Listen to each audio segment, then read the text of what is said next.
Very good morning 10th class students. आज हम chapter 5 का नेक्स्ट टॉपिक करेंगे, that is a trend in a physical properties. This is your today topic, trend of physical properties. अब आपने कौन कौन सी physical properties करनी है? एक आपने atomic radius, second is the ionisation energy, and the third one is the electronegativity and valency, and the last one is the metallic and non metallic character। आपने 5 physical properties करनी है। और trend का मतलब क्या हुआ बेटा कि आपने ये फिजिकल प्रॉपर्टीज करनी है ग्रुप और पीरियड में। कि अगर आप ग्रुप में मूव करते हो, आपको पता है ग्रुप क्या है, जब हम टॉप टू बॉटम, ऊपर से नीचे जाते हैं तो हम इनको ग्रुप बोलते हैं। तो जब हम टॉप टू बॉटम मूव करते हैं तो क्या ये फिजिकल प्रॉपर्टीज बढ़ती हैं कि कम होती हैं? अगर ये इंक्रीज हो रही हैं तो क्यों हो रही हैं, डिक्रीज हो रही हैं तो क्यों हो रही हैं, हमने उनका रीज़न करना है। And the second thing is that you have to do these physical properties in a period also. Period कैसे? हॉरिजॉन्टल रोज, जब आप पीरियड में मूव करते हो फ्रॉम लेफ्ट टू राइट, तो ये फिजिकल प्रॉपर्टीज इंक्रीज होंगी कि डिक्रीज होंगी, और उनके आपने रीजन करना है। तो आओ हम one by one in physical properties को स्टार्ट करते हैं। सबसे पहले आपको इनका मीनिंग पता होना चाहिए, उसके बाद आप इसकी ट्रेंड या फिर आप वेरिएशन भी बोल सकते हो, इसको ग्रुप और पीरियड में करोगे। सबसे पहले हम करेंगे बेटा एटॉमिक रेडियस। अब एटॉमिक रेडियस क्या होता है? आपने बेटा सबसे पहली बात समझने पे फोकस करना है। इसके जो नोट्स हैं वो मैं आपको पीडीएफ फाइल सेंड करूँगी, उससे आप बना लोगे। आपने अच्छी तरह से समझना है क्योंकि ये बहुत ही इंपॉर्टेंट टॉपिक है, और अगर बाद में आप देखोगे तो आपको समझ नहीं आएगा। ध्यान से देखो बेटा। अब एटॉमिक रेडियस क्या है? देखो, एटॉमिक से वर्ड निकल रहा है एटम। रेडियस आपको पता है क्या होता है? रेडियस जैसे कोई भी एक एटम है, आपको पता है हम एटम की शेप कैसे ड्रॉ करते हैं? स्फेरिकल। उसके सेंटर में क्या होता है? न्यूक्लियस, और उसके बाहर क्या होते हैं? शेल। तो अगर कोई भी एक शेप स्फेरिकल है, लेट्स सपोज कोई भी एक शेप स्फेरिकल है, तो उसका रेडियस क्या होगा? उसका हाफ क्या होता है बेटा? डायमीटर। और डायमीटर का हाफ क्या होता है? रेडियस, जिसको आप रेडियाई भी बोल सकते हो। तो इस हाफ पोर्शन पे क्या है आपके पास? न्यूक्लियस है। तो हम कह सकते हैं ना, distance from the nucleus to the valence shell. Atomic radius क्या हुआ बेटा? ये क्या है? Distance from nucleus to valence shell. मैंने वैलेंस शेल क्यों लिखा? इसमें मैंने एक ही शेल बनाया, तो इसके बीच का जो डिस्टेंस है उसको आपने क्या बोल दिया? Atomic radius. बट अगर मैं दो शेल हैं, किसी में दो शेल हैं और सेंटर में न्यूक्लियस है, तो उसका एटॉमिक रेडियस क्या होगा? The distance from the nucleus to the valence shell. Valence मतलब आउटर मोस्ट शेल, सबसे बाहर वाले शेल तक का जो डिस्टेंस है उसको हम क्या बोलेंगे? Atomic radius. क्लियर है बेटा डेफिनेशन सबको? क्या है atomic radius? The distance from the nucleus to the valence shell. अब हम इनको करेंगे ग्रुप में। अब मैंने आपको कल एक ग्रुप के एलिमेंट्स के नाम याद कराए थे, ग्रुप 1 के लर्न करने के लिए बोला था। ग्रुप 1 के एलिमेंट क्या है? Hydrogen, lithium, sodium, potassium. जिसका ट्रिक मैंने आपको बताया था, हे लीना ने की रब से फरियाद। तो आपने वो सारे ना लिख के सिर्फ फर्स्ट 4 लिख लो। अब फर्स्ट 4 एलिमेंट का एटॉमिक नंबर क्या? अब आपने देखना है, क्या देखना है आपने? Variation of atomic radii in group. कि ग्रुप में एटॉमिक रेडियस बढ़ता है कि कम होता है, और क्यों? अगर बढ़ रहा है तो क्यों, कम हो रहा है तो क्यों? ग्रुप 1 में ये 4 एलिमेंट हैं। हाइड्रोजन का एटॉमिक नंबर 1, लिथियम का 3, सोडियम का 11, पोटाशियम का 19। कॉन्फ़िगरेशन लिखो इसकी। के शेल में 1 इलेक्ट्रॉन, 2 और 1, 2 8 1, इसमें 2 8 8 1। पता है आप सबको? अब इनकी शेप ड्रॉ करो। न्यूक्लियस एक शेल है, लिथियम के लिए न्यूक्लियस 2 शेल, सोडियम के लिए न्यूक्लियस 3 शेल, पोटाशियम के लिए न्यूक्लियस और कितने 4 शेल।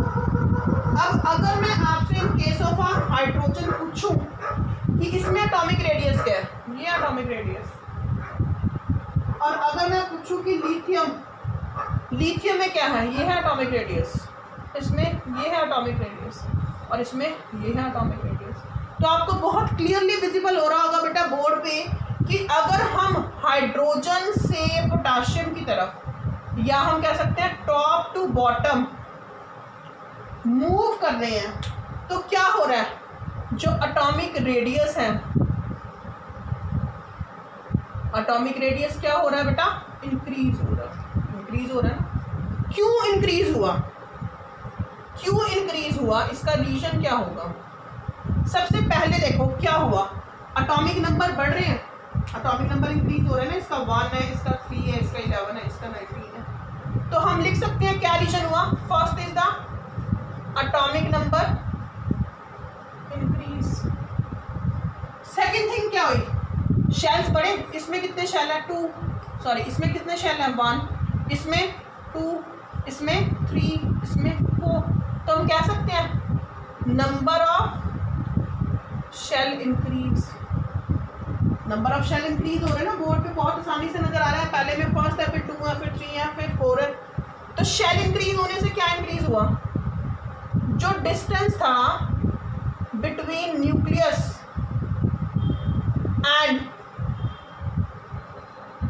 आउटर मोस्ट शेल, वो क्या हुआ, इंक्रीज हो गया।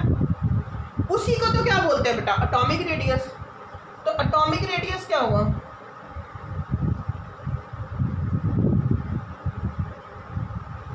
इंक्रीज।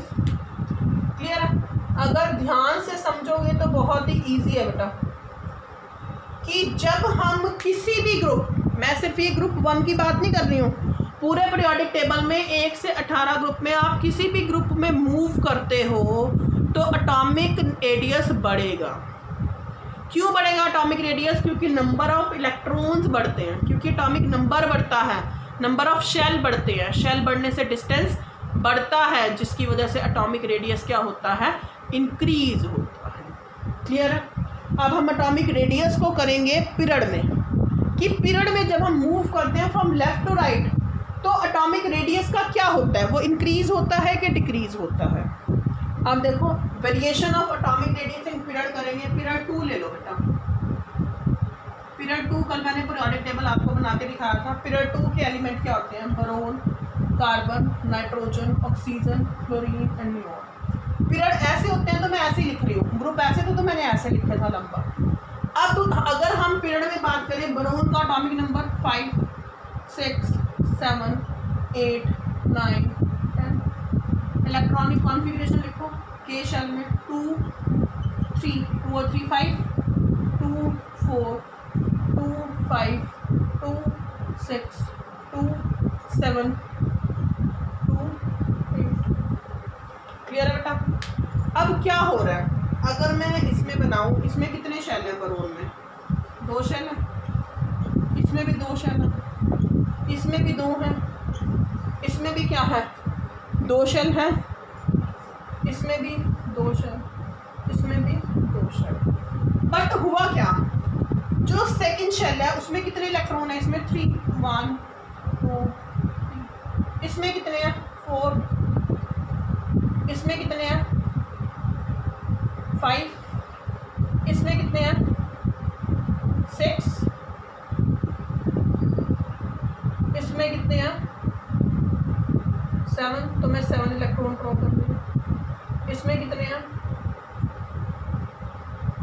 8, तो मैंने 8 इलेक्ट्रॉन। हुआ क्या बेटा, सबसे पहले अगर आप देखो तो क्या हो रहा है, एटॉमिक नंबर तो इंक्रीज हो रहा है ना, इंक्रीज 5, 6, 7, 8, 9, 10। क्या नंबर ऑफ शेल इंक्रीज हो रहे हैं, नहीं, नंबर ऑफ शेल क्या है, रिमेन सेम, सब में सेम है ना बेटा, शेल सब में 2 2 है देखो। बट क्या हो रहा है, number of electron in valence shell increase, number of electron increase हो रहे हैं ना बेटा। इसमें कितने हैं? लास्ट वाले में 3, इसमें कितने हैं? लास्ट वाले में 4, इसमें 5, इसमें 6, इसमें 7, इसमें 8। ठीक है, तो जब नंबर ऑफ इलेक्ट्रॉन एक ही शेल में इंक्रीज होते हैं तो उसके लिए हम वर्ड यूज करते हैं न्यूक्लियर चार्ज। क्या वर्ड यूज करते हैं? Nuclear charge. तो हम नंबर ऑफ शेल जब एक ही शेल में इंक्रीज होंगे तो हम कह सकते हैं कि न्यूक्लियर चार्ज क्या हो रहा है? इंक्रीज।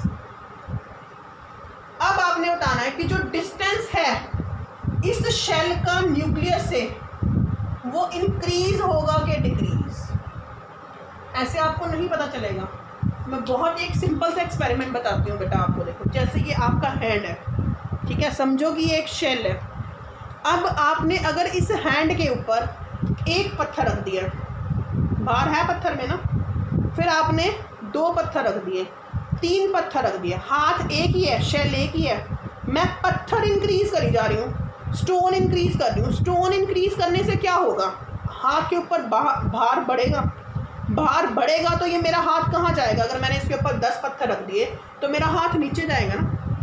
तो मेरा हाथ नीचे गया तो इसका डिस्टेंस फ्लोर से क्या हो गया? कम हो गया।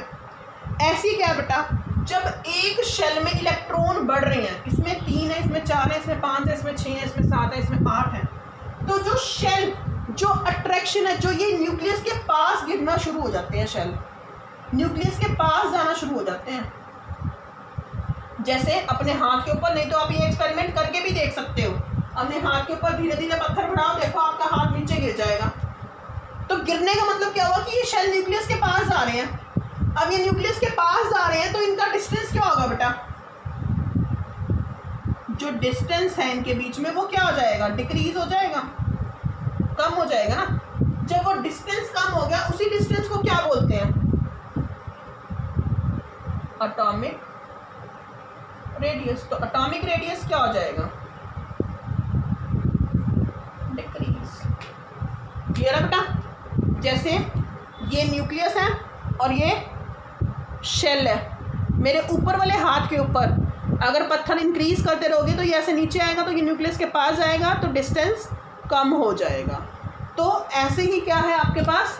सेम कि पीरियड में आपके पास एटॉमिक रेडियस डिक्रीज होता है और ग्रुप में एटॉमिक रेडियस इंक्रीज होता है। क्लियर है बेटा? इसी के साथ साथ अब हम सेकंड प्रॉपर्टीज करेंगे, वो क्या है? Ionisation energy. अब देखो आयनाइजेशन एनर्जी क्या है।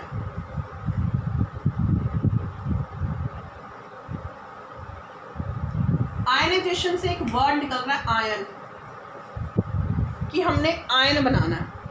आयन कैसे बनाना है? जैसे हमारे पास कोई भी एक न्यूट्रल एटम है, मेटल है, जैसे मैंने कहा M, हमने उसको एनर्जी दी।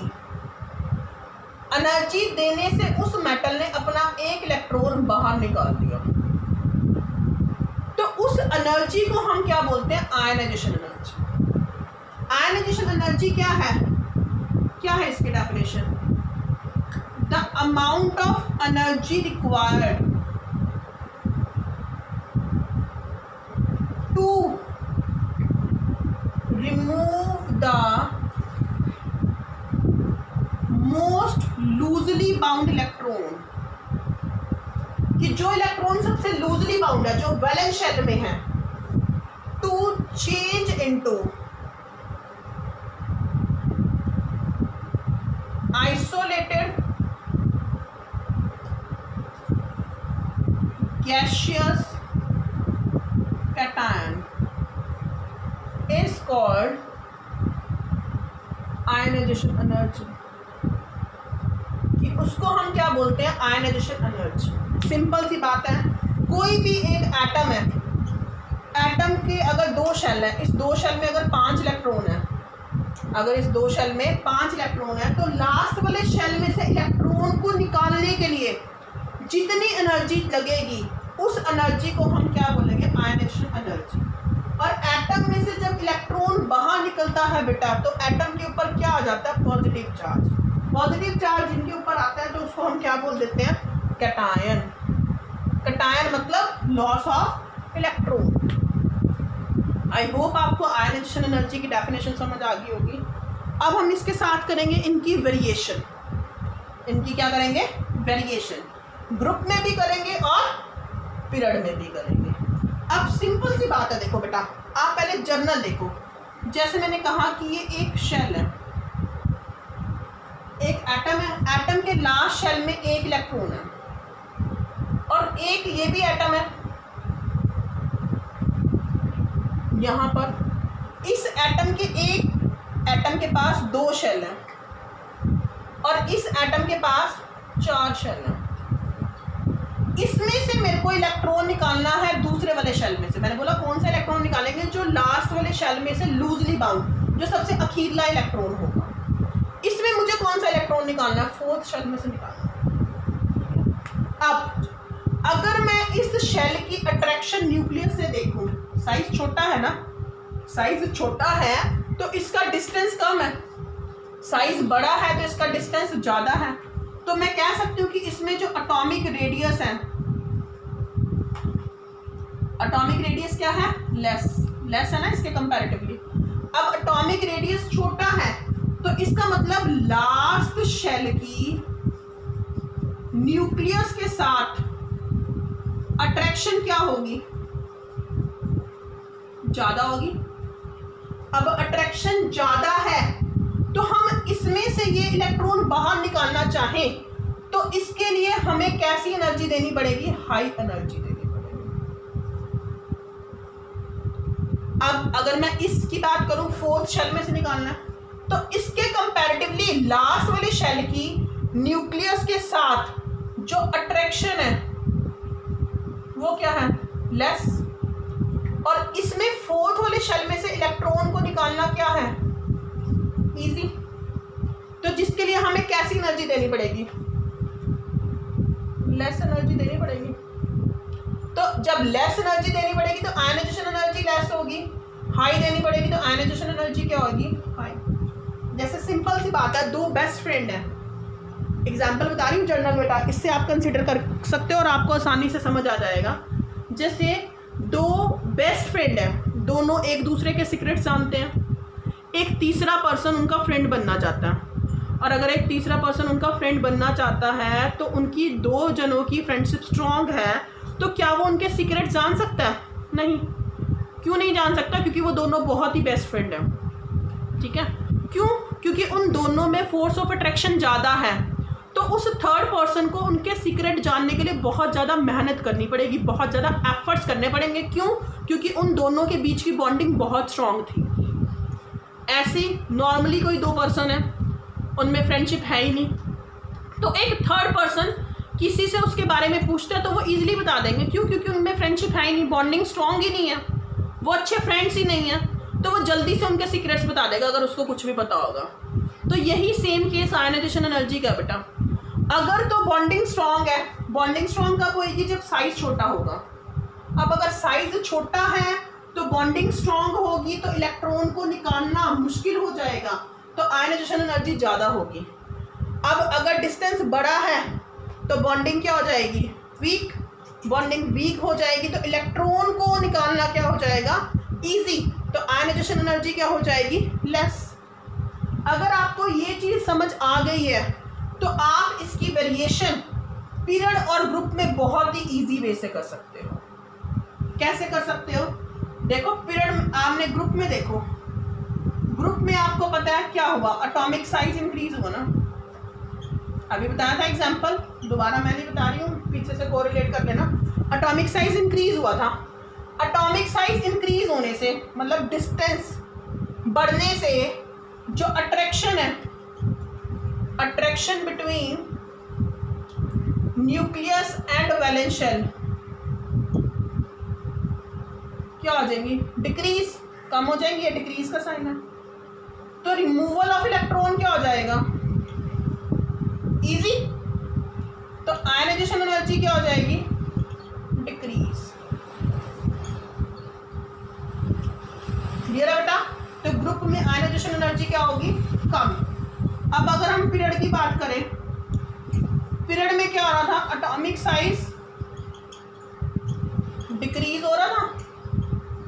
एटॉमिक साइज डिक्रीज होने से अट्रैक्शन इंक्रीज हो रही थी। इलेक्ट्रॉन रिमूवल क्या हो जाएगा, मुश्किल। तो आयनाइजेशन एनर्जी क्या हो जाएगी, इंक्रीज, हाई हो जाएगी। ठीक है, अगर इसके बाद भी आपको नहीं समझ आता, नहीं पता चलता कि क्या हुआ, तो आप एक शॉर्ट ट्रिक कर सकते हो लर्न। वो ट्रिक क्या है कि जो एटॉमिक साइज है वो इनवर्सली प्रोपोर्शनल है आयनाइजेशन एनर्जी का। अब इनवर्सली प्रोपोर्शनल का मतलब क्या होता है कि अगर एटॉमिक साइज बढ़ेगा तो आयनाइजेशन एनर्जी कम होगी, अगर एटॉमिक साइज कम होगा तो आयनाइजेशन एनर्जी बढ़ेगी। Both are inversely proportional to each other. अगर एक बढ़ रहा है तो दूसरा कम होगा, अगर दूसरा बढ़ रहा है तो एक कम हो जाएगा, दोनों उल्टे हैं। तो आप इस ट्रिक से भी आयनाइजेशन एनर्जी का सीक्वेंस पीरियड और ग्रुप में लर्न कर सकते हो। आज हम 2 ही प्रॉपर्टीज करेंगे, उसके बाद नेक्स्ट 3 प्रॉपर्टीज हम नेक्स्ट वीडियो में करेंगे। अगर आपको किसी भी स्टूडेंट को कोई भी डाउट होगा आप मेरे से पूछ सकते हो। Thank you and have a nice day. Bye bye everyone.